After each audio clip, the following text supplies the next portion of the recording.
नमस्कार, आदाब, वंदे मातरम। स्वागत है आपका स्टडी प्लेटफॉर्म के यूट्यूब चैनल बिंदु सर नौगढ़वाला पर। मैं आशा करता हूं कि आप और आपका परिवार चंगा होगा। दोस्तों, आज मैं आप लोग के लिए एक ऐसा रामबाण इलाज लाया हूं जो एग्ज़ाम के प्रति आपके दिमाग में बैठे डर को एक ही झटके में ख़त्म कर देगा। जी हाँ दोस्तों, आज मैं आपके दिलो दिमाग में बैठे उस सभी डर को ख़त्म कर दूंगा जो ये भय बनाया हुआ है कि बोर्ड में प्रश्न कैसे आएंगे, कितने नंबर के होंगे, कितने क्वेश्चंस आएंगे और कितने टाइम दिया जाएगा। आज मैं इन सभी सवालों का जवाब लेकर एक ही वीडियो में आया हूँ। इस वीडियो को अंत तक जरूर देखिए। और हाँ, यदि आपने हमारे चैनल को सब्सक्राइब नहीं किया है तो पहले हमारे चैनल को सब्सक्राइब करें और बेल आइकन दबाना ना भूलें, जिससे आने वाला हर लेटेस्ट नोटिफिकेशन आप तक आसानी से पहुंच जाए। तो चलिए आज हम देखते हैं कि किस प्रकार के बोर्ड एग्ज़ाम में प्रश्न आते हैं। और हम विषयों में सबसे पहले गणित का पेपर लिए हैं। और देखिए दोस्तों, बोर्ड एग्ज़ाम होने वाला है और सभी विद्यार्थियों के मन में ये डर बना रहता है कि प्रश्न कैसे होंगे, कितने नंबर के होंगे, क्या क्या प्रश्न में आएगा और कैसे हम लिखेंगे जिससे हमारा रिजल्ट और कॉपी दोनों ही बेहतरीन हो। तो आज मैं बताऊंगा आपको कि एग्ज़ाम में कितने समय में कैसे प्रश्नों को हल करना है और कैसे अपनी कॉपी को शुद्ध शुद्ध साफ साफ लिखना है। तो देखिए, पहले आप जान लीजिए मॉडल पेपर के बारे में जो आपके बोर्ड 2023 में आने वाला है। ये है मॉडल पेपर 2023 का। इसमें ये आपका जो है 70 नंबर पूर्णांक होगा रिटेन एग्जाम का और इसका समय होगा 3 घंटे 15 मिनट। ये कक्षा 10 का गणित का मॉडल पेपर है। इसमें देखिए इसका निर्देश, सबसे पहले आप एग्जाम में निर्देश पढ़िएगा क्या क्या आता है, कैसे आता है। इसमें दिया है कि प्रारंभ के 15 मिनट परीक्षार्थियों को प्रश्न पढ़ने के लिए निर्धारित है। आप जब भी एग्जाम में बैठेंगे उसमें आपको 15 मिनट पेपर पढ़ने के लिए मिलेगा। फिर दिया है कि प्रत्येक प्रश्न अनिवार्य है, मतलब सभी प्रश्न करना अनिवार्य है, कोई भी प्रश्न छोड़ना नहीं है। इस प्रश्न पत्र के 2 खंड है। खंड अ में 20 अंक के 20 प्रश्न बहुविकल्पी हैं जिनके उत्तर OMR सीट पर देने होंगे। OMR पर उत्तर अंकित किए जाने के पश्चात उसे काटे तथा इरेजर, व्हाइटनर आदि का प्रयोग नहीं करना होता है। मतलब OMR पर यदि आप टिक कर देते हैं, किसी भी गोले को कलर कर देते हैं, तो फिर उसको आप व्हाइटनर लगा के बदल नहीं सकते हैं और नहीं उसको काट सकते हैं और नहीं उसको इरेज कर सकते हैं। जो एक बार आपने कलर कर दिया वही कलर कर दिया। यदि उसको आप मिटा के इरेज करके या काट कर दूसरे गोले को भरते हैं तो इसका मतलब है कि आपका सवाल गलत माना जाएगा और आपको उस क्वेश्चन पर, उसके आंसर पर कोई भी अंक नहीं मिलेंगे। करेक्ट। दूसरा खंड ब में 50 अंक के वर्णनात्मक प्रश्न हैं। इस खंड में कुल 5 प्रश्न हैं। प्रत्येक प्रश्न के प्रारंभ में स्पष्टतः लिख दिया गया है कि कितने खंड करने हैं। प्रश्नों के अंक उनमें उनके सम्मुख अंकित है। प्रथम प्रश्न से प्रारंभ कीजिए और अंत तक करते जाइए। जो प्रश्न न आता हो उस पर समय नष्ट मत कीजिए। मतलब ये बताया है कि जो क्वेश्चन आपको आए वही करें, जो नहीं आ रहा है उस पर समय वेस्ट करने की ज़रूरत नहीं है।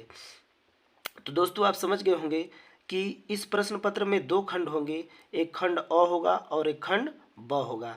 जो खंड अ होगा वो 20 नंबर का MCQ टाइप होगा, बहुविकल्पी प्रश्न होगा। और जो खंड ब होगा उसमें से कुल 5 प्रश्न करने हैं। देखिए इसमें कैसे प्रश्न आते हैं।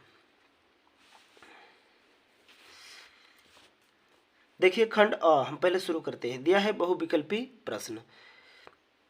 ये जो खंड अ है, बहुविकल्पी प्रश्न है, ये 20 प्रश्न होते हैं और 20 प्रश्न एक एक नंबर के होते हैं। मतलब 20 प्रश्न 20 नंबर के होंगे। जैसा कि देखिए इसका मॉडल पेपर में इसका क्या मॉडल होगा, इसी टाइप के प्रश्न बोर्ड में आएंगे।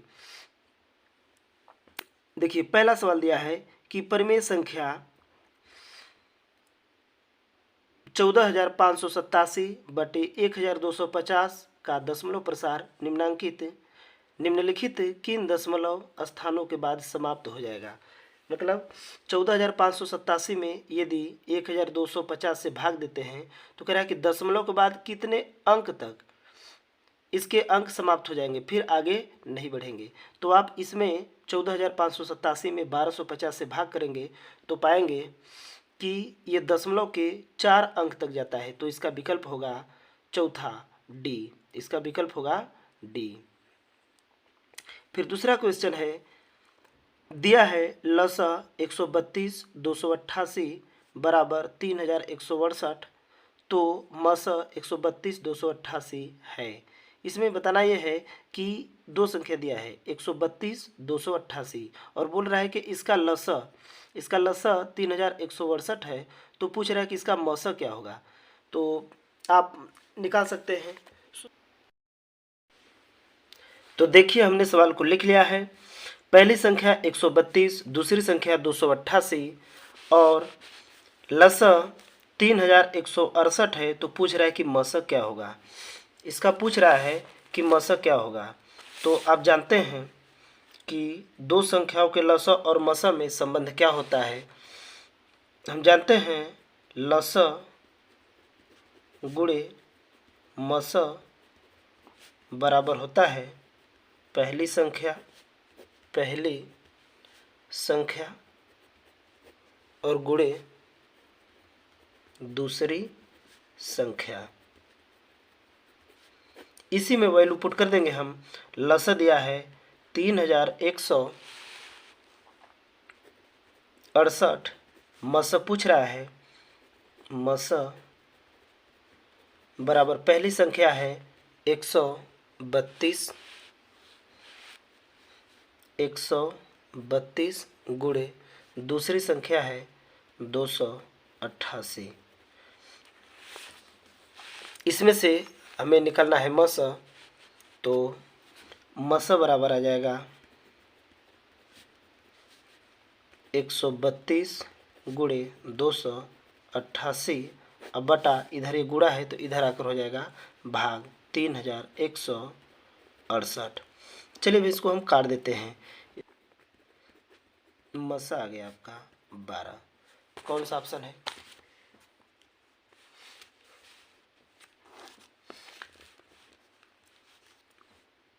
इसका विकल्प हो जाएगा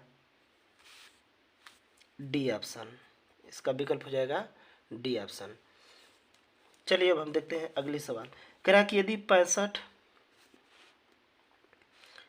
और 117 का HCF 65m - 117 के रूप में व्यक्त किया जाता है तो m का मान कितना होगा। देखिए इन दोनों का कॉमन फैक्टर क्या है। ऐसे आप मिला सकते हैं कि 65 और 117 का जो मसा होगा HCF जो होगा वो होगा 13, क्योंकि 13 5 65, 13 9 117, तो 13 होगा। तो इसका मतलब 13 जो है इसके बराबर है, 13 जो है इसके बराबर है। तो हल करके देख लीजिए।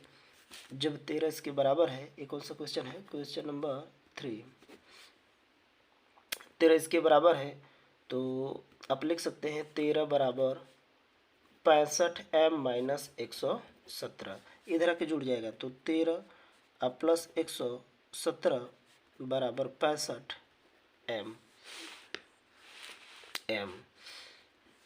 ये हो जाएगा 130 और इधर गुणा इधर आके भाग हो जाएगा बटा 65 बराबर m, या m बराबर कितना हो जाएगा 2 से कटेंगे तो कट जाएगा 65 130।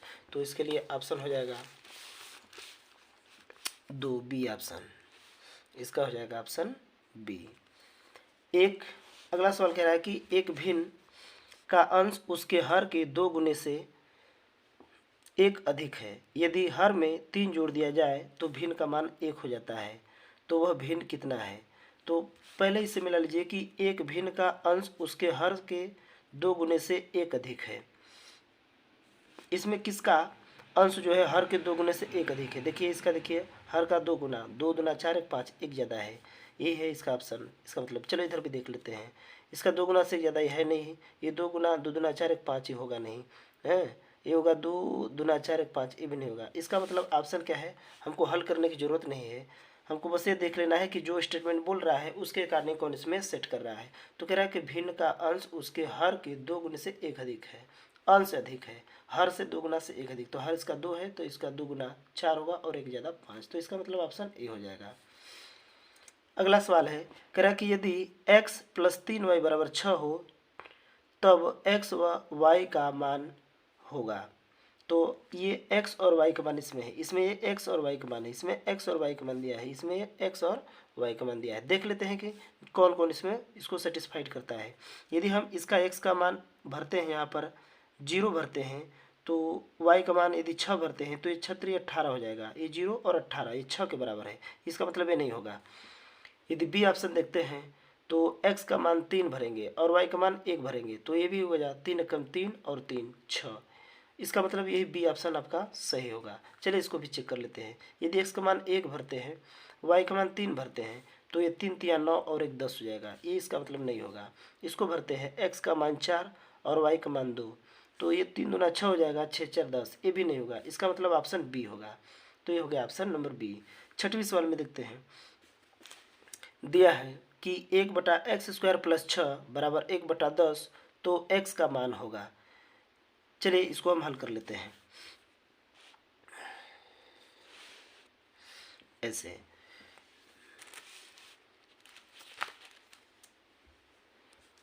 1/x² + 6 = 1/10, तो 3 का गुणा कर लेंगे तो 10 बराबर हो जाएगा, इधर गुणा होगा तो x² + 6, इधर आके घट जाएगा, तो 10 - 6 = x², या x बराबर कह सकते हैं हम 10 में से 6 गया, करड़ी में ±4 हो जाएगा, क्योंकि ये, चलिए यहाँ से देख लीजिए, जब 10 में से 6 घटेगा तो 4 बचेगा बराबर x², स्क्वायर इधर आएगा तो प्लस माइनस अंडर रूट बन जाएगा 4 बराबर x, या x बराबर इसका वर्गमूल आ जाएगा ±2, वर्गमूल इसका आ गया ±2, तो इसका ऑप्शन होगा बी ऑप्शन, ए होगा +-2। चलते हम अगला सवाल देखते हैं।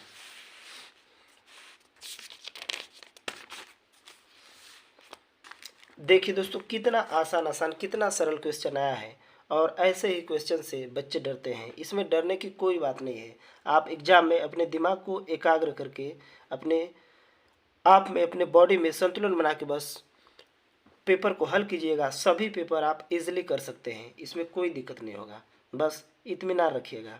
देखिए अगला क्वेश्चन देखते हैं।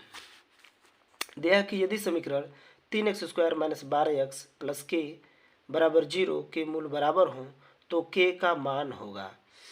देखिए ऐसे समीकरण के मूल बराबर होते हैं, वास्तविक होते हैं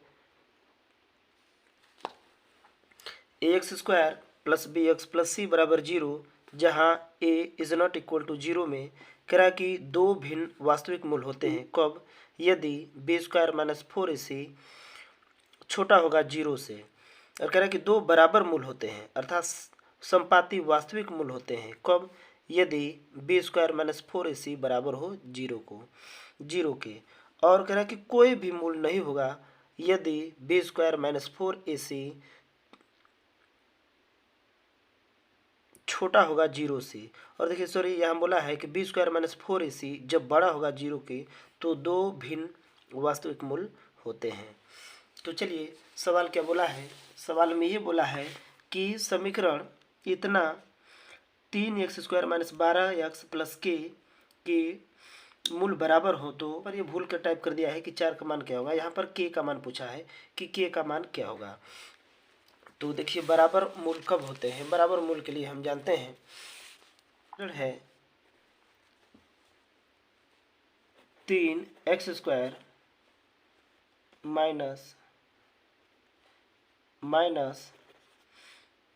12x + k = 0। यदि हम इसकी तुलना ax² + bx + c = 0 से करते हैं, से तुलना करने पर, यदि तुलना हम करते हैं तो पाते हैं कि a बराबर, a का मान यहाँ से निकल जाता है, x² गुणांक है तो 3, b का मान निकल जाता है, x का गुणांक है, यहाँ x का गुणांक -12 तो -12, और c का देखते हैं अचर पद तो k, c का माना जाता है आपका k। तो हम जानते हैं मूल बराबर होंगे कब, मूल बराबर होंगे यदि b² - 4ac बराबर होगा 0 के। इसमें भर देते हैं तो b का मान है -12 का वर्ग -4, a का मान है 3 गुणा c का मान है k बराबर 0। तो ये माइनस वर्ग प्लस हो जाएगा और 12 बरहिम 144 माइनस ये हो जाएगा 3 चौके 12 के बराबर 0। तो ये 12 के इधर जाके प्लस हो जाएगा तो 144 बराबर 12 के, 12 इधर गुणा है, इधर आकर भाग हो जाएगा तो 144 बटा 12 बराबर के, हल करेंगे तो 12 बार भाग जाएगा बराबर के, या के बराबर 12। तो के का मान यहाँ पर आ गया 12। तो इसका ऑप्शन होगा डी, इसका ऑप्शन नंबर होगा डी, ये होगा इसका ऑप्शन।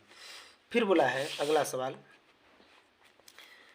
चित्र में ABC के आधार BC के समांतर रेखाखंड PQ खींचा गया है। ये जो त्रिभुज है ABC, इसमें कह रहा है कि आधार BC के समांतर PQ रेखा खींचा गया है। यदि PQ और BC में अनुपात 1 और 3 का है तो AP और BP का अनुपात क्या होगा। तो देखिए दोस्तों, ऐसे में त्रिभुज में आप पढ़े हैं कि जब किसी त्रिभुज में एक भुजा के समांतर कोई दूसरी भुजा दो भुजाओं को प्रतिच्छेद करती हुई खींची जाती है तो इनका अनुपात आपस में क्या होता है, बराबर होता है। तो यहाँ पर आप देखेंगे कि ये जो त्रिभुज है ऐसे A, B और C, और यहाँ पर ये रेखा कोई खींची गई है, इसका नाम है PQ। तो ये रेखा यदि इसके समांतर है तो इनके भुजाओं का अनुपात आपस में बराबर होता है, ये भी पढ़े हैं। और जब ये रेखा समांतर होती है तो ये त्रिभुज जो है दोनों APQ और ABC ये दोनों समरूप होते हैं। समरूप होते हैं तो इनके समरूप त्रिभुज के संगत भुजाओं का अनुपात भी आपस में बराबर होता है। इसका मतलब जो अनुपात PQ और BC का है वही अनुपात AP और BP का होगा। तो इसके अनुसार आपका ऑप्शन हो जाएगा यही वाला, जो अनुपात 1 और 3 का है तो यही अनुपात हो जाएगा B, 1 और 3 का। चलते हैं अगला सवाल देखते हैं।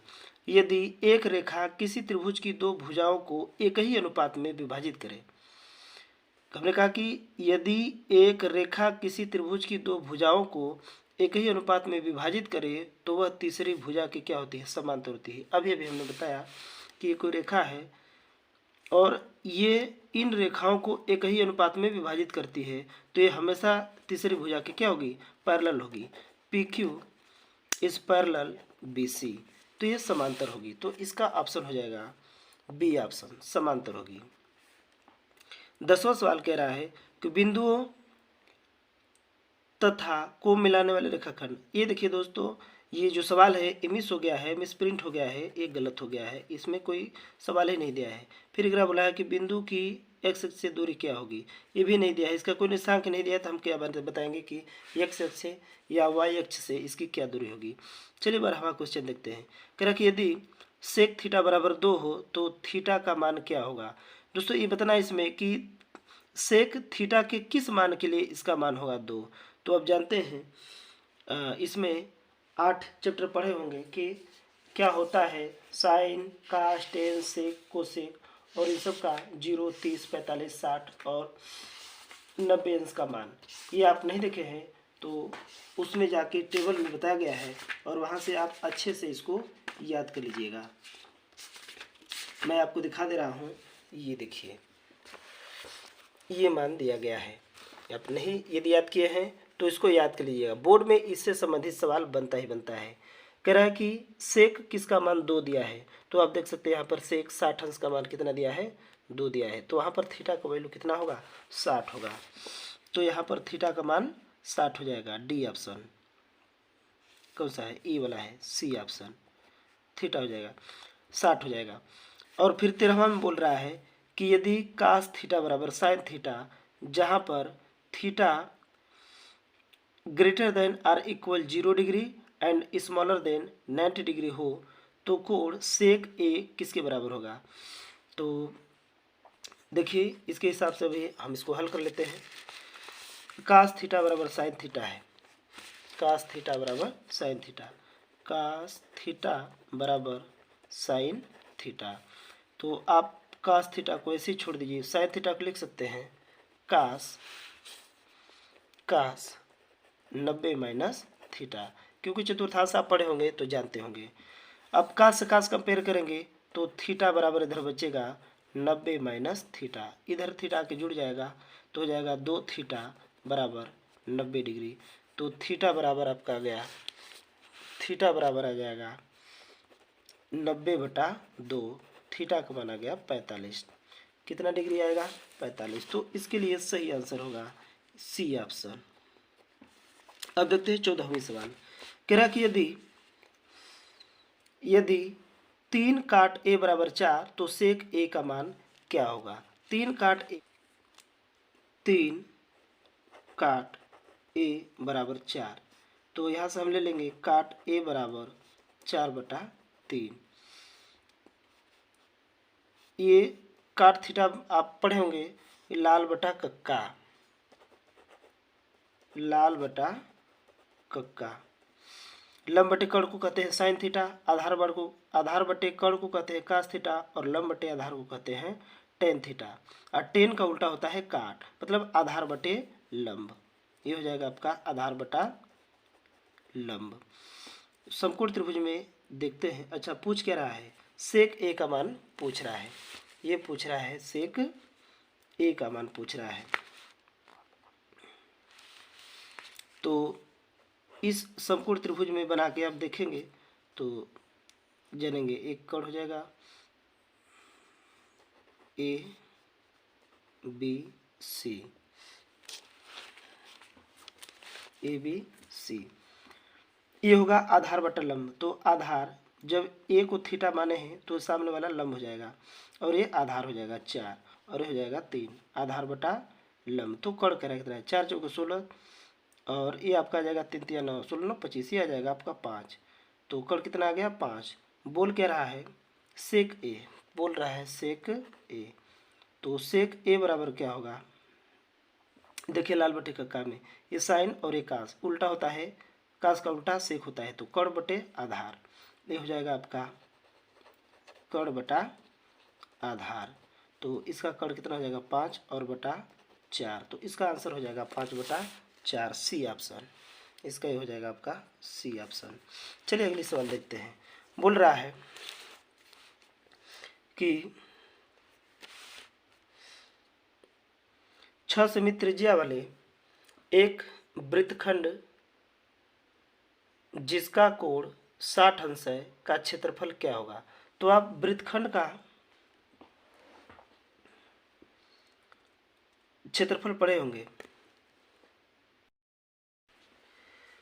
देखिए दोस्तों, ये वृत्तखंड बोल दिया है, यहाँ त्रिज्यखंड होना चाहिए, क्योंकि वृत्तखंड के लिए हमें जीवा की लंबाई चाहिए, जो कि इसमें नहीं दिया है।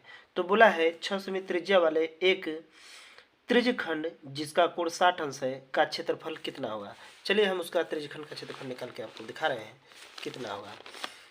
यहाँ पर रेडियस दिया है 6 सेमी, रेडियस 6 सेमी दिया है, और थीटा का मान दिया है 60 अंश। तो आप जानते हैं त्रिज्यखंड का क्षेत्रफल होता है, त्रिज्यखंड का क्षेत्रफल का सूत्र है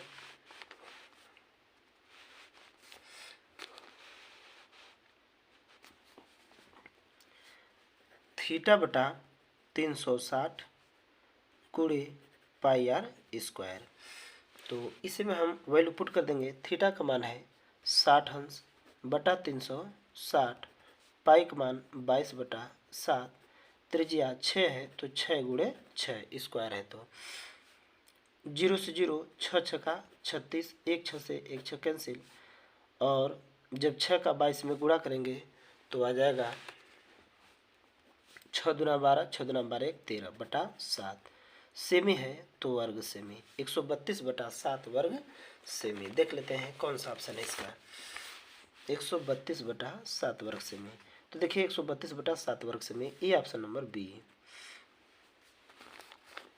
अगला बोल रहा है कि त्रिज्या ए इकाई के एक वृत्त के परिगत खींचे जाने वाले एक वर्ग का परिमाप है, कितना है।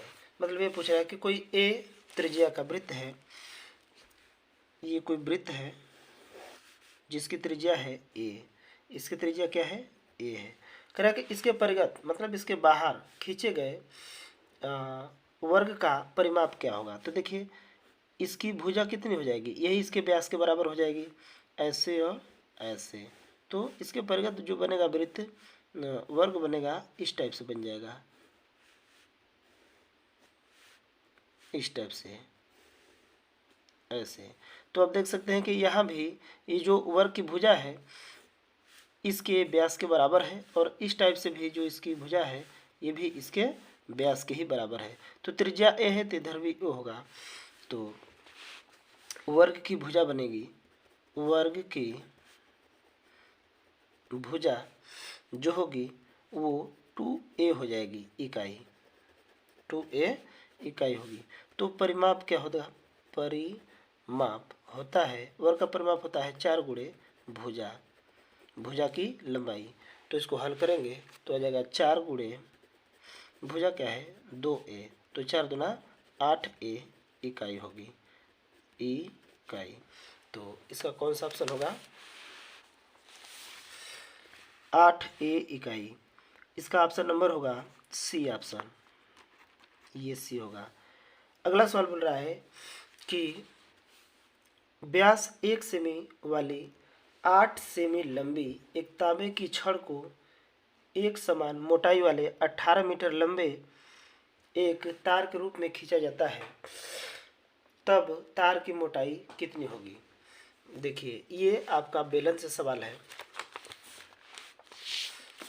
सवाल क्या है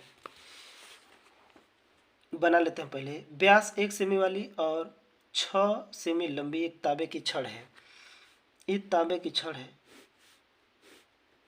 ऐसे, इसका व्यास है व्यास डी 1 सेमी,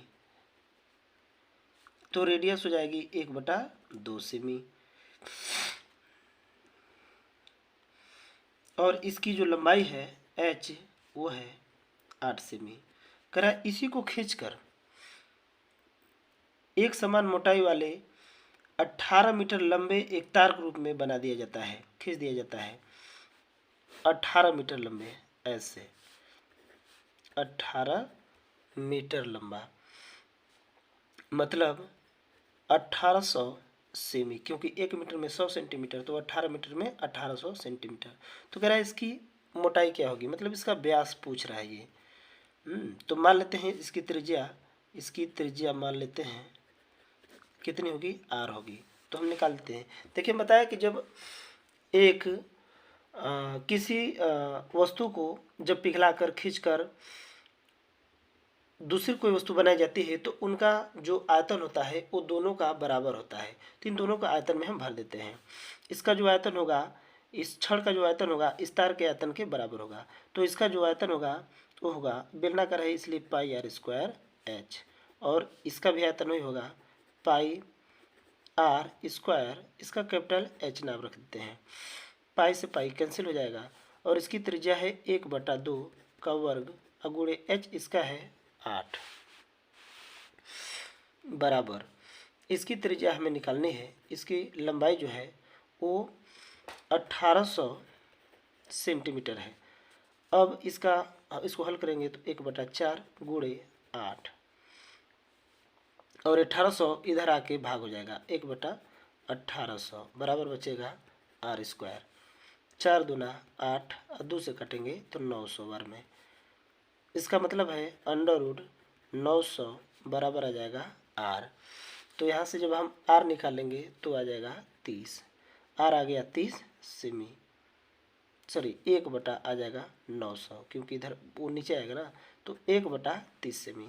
तो इसका जो व्यास है, व्यास कैपिटल डी, वो हो जाएगा आपका 1/30 गुणा त्रिज्या के दुगुना होता है, कर देंगे आ जाएगा 1/15, भाग कर देगा, आ जाएगा 0.0,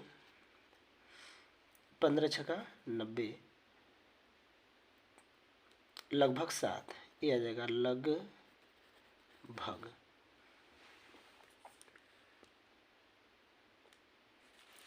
तो वैसे तो ये आएगा सेमी में, लेकिन ये दे दिया है मिलीमीटर में, तो इसका ऑप्शन होगा ए, 0.67 मिमी लगभग। चलिए अब हम देखते हैं अगला सवाल।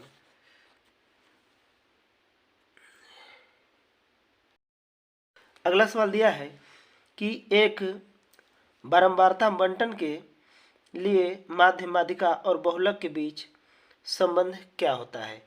देखिए इसमें जितने भी विकल्प दिया है सब गलत दिया है, इसलिए मैं इसको सही से लिख लिया हूँ। इन तीनों में माध्य माध्यिका और बहुलक में जो संबंध होता है इसको याद कर लीजिएगा, ये अक्सर बोर्ड में पूछा करता है। 3 माध्यक बराबर होता है बहुलक प्लस 2 माध्य। ध्यान से देख लीजिएगा, 3 माध्यक बराबर बहुलक प्लस 2 माध्य होता है।